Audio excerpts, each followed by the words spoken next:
The fake news, they love this story about the coach who lost his job because of a 10-year-old email or several emails from 10 years ago, canceling Coach John Gruden. I'm more frustrated, actually, with the owner. Here's the owner, Mark Davis. I have accepted John Gruden's resignation as head coach of the Las Vegas Raiders. He puts this out on Twitter. It's a great big virtue signal. And then the pressure is off, Mr. Davis there. These corporate types, my goodness gracious, these big businesses from Coke to the Raiders, they give in to the pressure.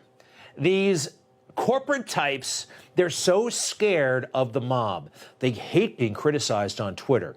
It totally freaks them out. Anything. They'll get rid of anybody. Anything the mob wants so they don't get made fun of on Twitter. I learned a long time ago from a guy that we all know how to cope with the mob. Take a look. Ultimately, I'm always right. You think the Twitter mob got him upset? No, I know he's not on Twitter anymore, but think back to when he was. I was amazed. He would tweet something. Sometimes it was controversial. Sometimes it was outrageous. And the horrible things people would say. Then I finally understood it.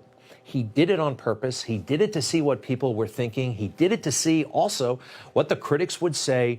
It's actually smart. And what happens when you go on social media, I'm on social, and sometimes I tweet outrageous stuff, the criticism goes through you. It's almost like you're looking at soccer scores in Portugal, and it just doesn't matter. They can say awful things about you, and it doesn't matter. It's actually kind of cool. But that's what these corporate CEOs, they don't do it. They're just too freaked out, and they want to be anonymous as possible, and they want to control what anybody thinks about them. I think they got to get with the times and mix it up on social media, and so do we. Once you get a little bit of criticism, it's like, you know what? It's no big deal. The mob will move on, all right? It's up to those people in the boardrooms to get tough, all right? Get tough. Tough it out.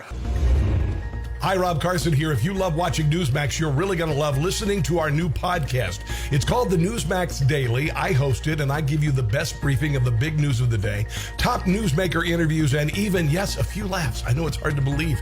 So if you're driving, walking, exercising, just about anywhere, you can connect with the Newsmax Daily with me, Rob Carson. Find our podcast online or go to iPhone, Spotify, iHeart, Stitcher, and more, and start listening today.